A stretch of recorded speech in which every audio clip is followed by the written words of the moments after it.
Off-road motorcycle racing is perhaps one of the most intense sports to participate in.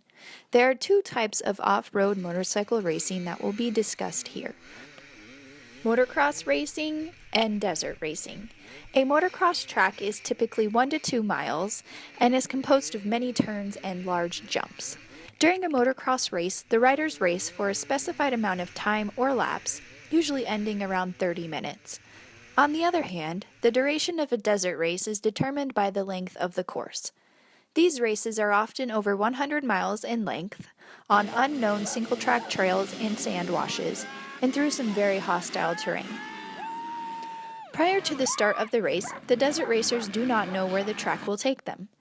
Desert races are often much longer, contain many unknown variables, and would be challenging to study compared to motocross races.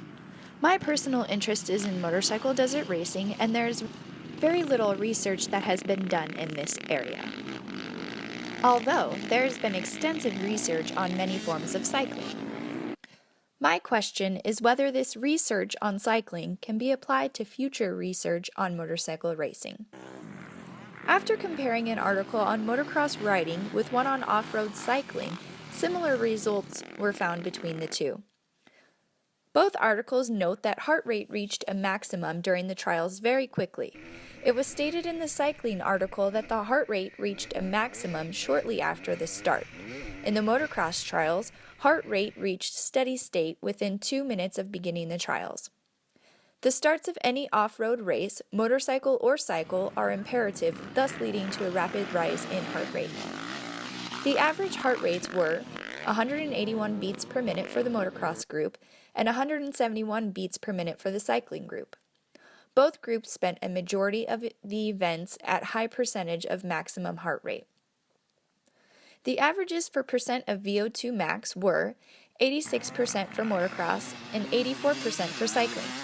It is important to note that the off-road cycling research was collected during actual races, and the motocross was in a more controlled environment.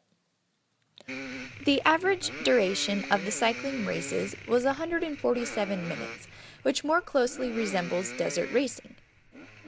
These results suggest that both motocross and off-road cycling are performed at a very high intensity.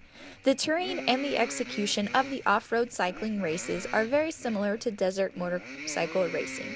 This may substantiate hopes that research on both motocross riding and off-road cycling can offer insight to the mysterious world of desert motorcycle racing and future research that will come.